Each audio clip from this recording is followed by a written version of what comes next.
Salut tout le monde.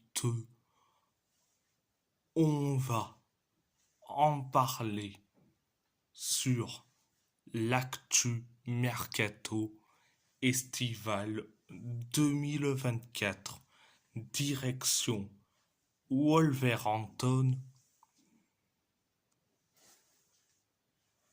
L'avant-centre ivoirien de Middlesbrough, Emmanuel Latelat, serait dans le viseur de Wolverhampton, auteur d'une grosse saison, toute compétition confondue, la saison dernière, avec 36 matchs pour 18 buts et une passe décisive.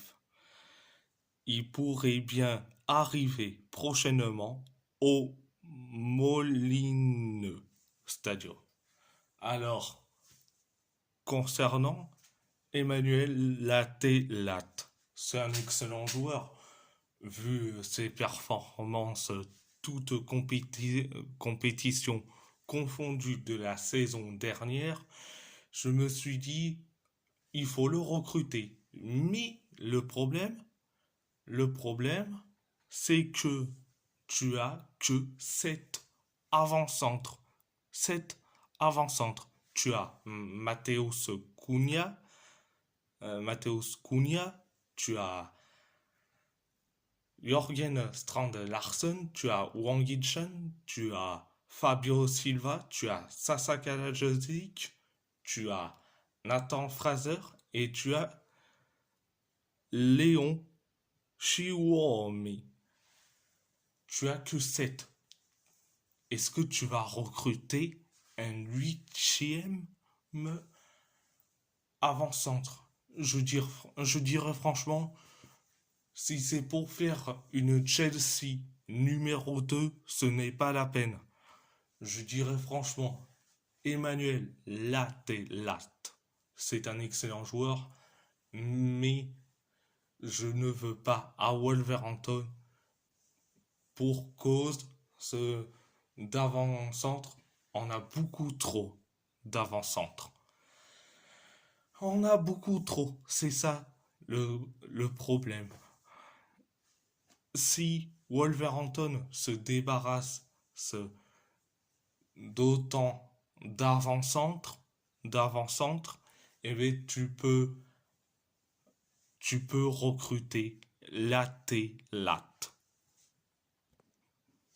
C'était la première information. Deuxième information. La deuxième information. Wolverhampton pousserait pour signer Bastien Mepillou, jeune défenseur central du FC Nantes, dédicace à BR10 s'il me regarde, donc je disais quoi, à qui il ne reste plus qu'une année de contrat. Petit problème, 2 offres, dont la dernière de 4 millions d'euros, ont déjà été refusées par les Nantais. Alors, alors, concernant Bastien Mepillou, donc c'est un excellent, c'est un bon joueur.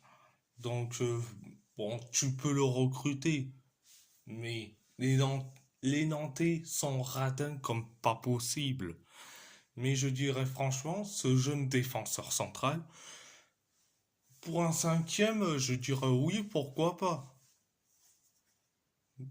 Parce que t'en as que 4 défenseurs centrales, Totti Gomez, Santiago Bueno, Greg Dwanson et Yarson Mosquera. Donc 4 défenseur central, donc tu peux recruter un cinquième. Donc, donc, direction Galatasaray. Galatasaray s'intéresse au latéral gauche Victor Christiansen qui évolue à Leicester.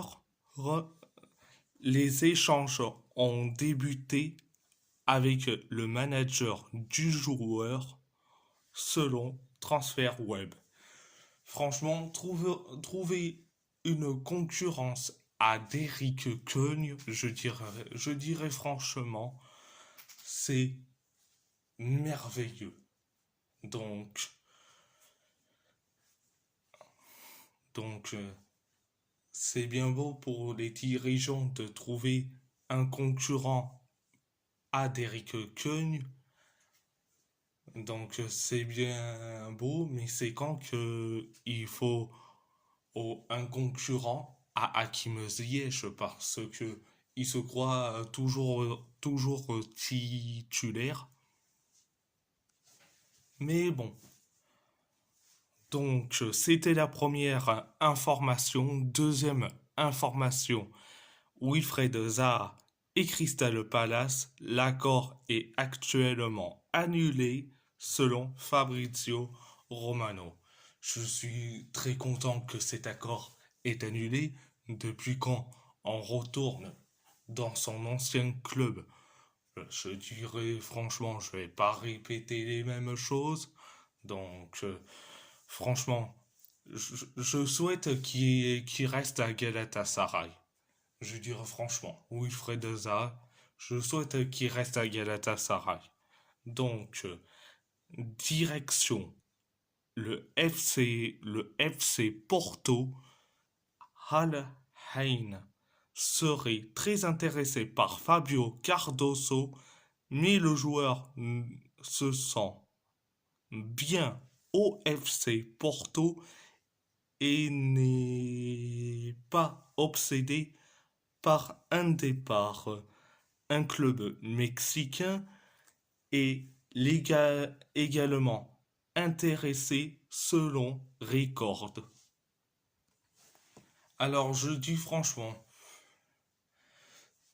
bon, Fabio Cardoso, certes, t'es fidèle aux sportifs au lieu du fric, donc reste au FC Porto.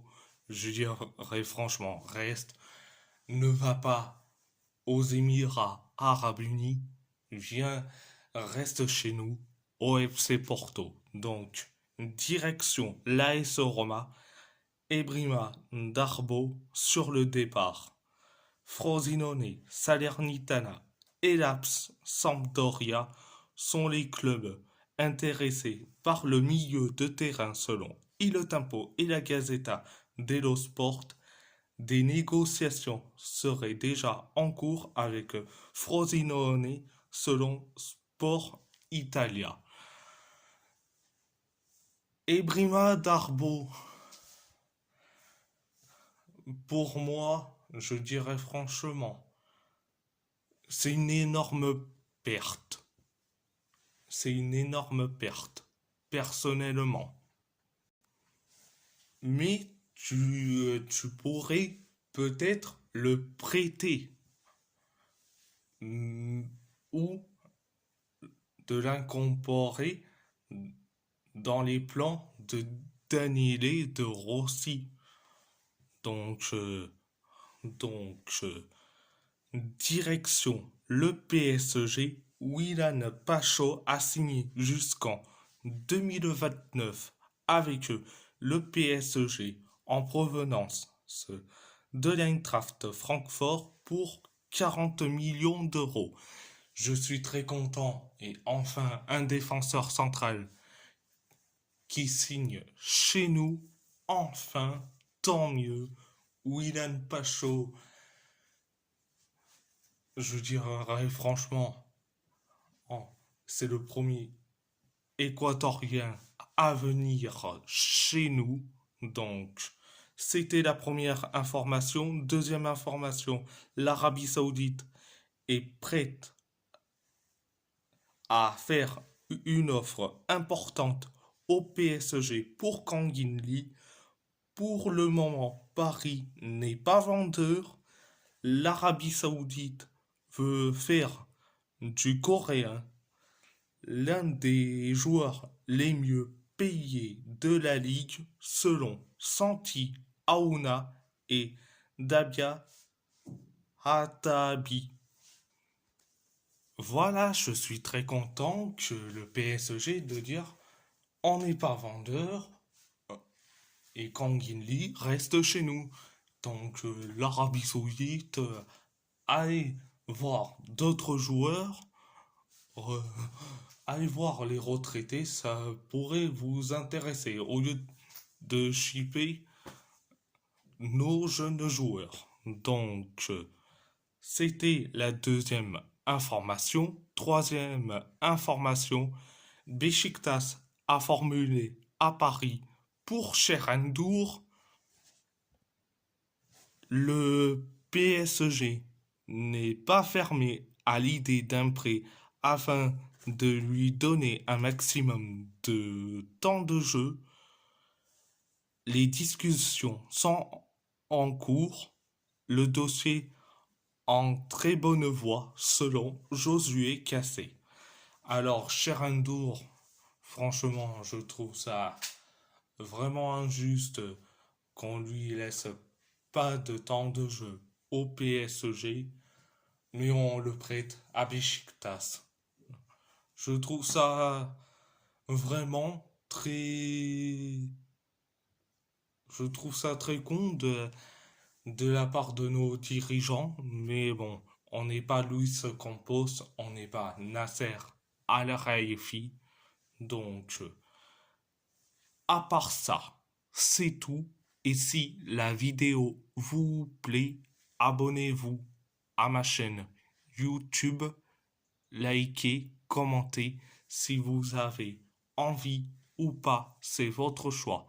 À part ça, je vous laisse et merci beaucoup.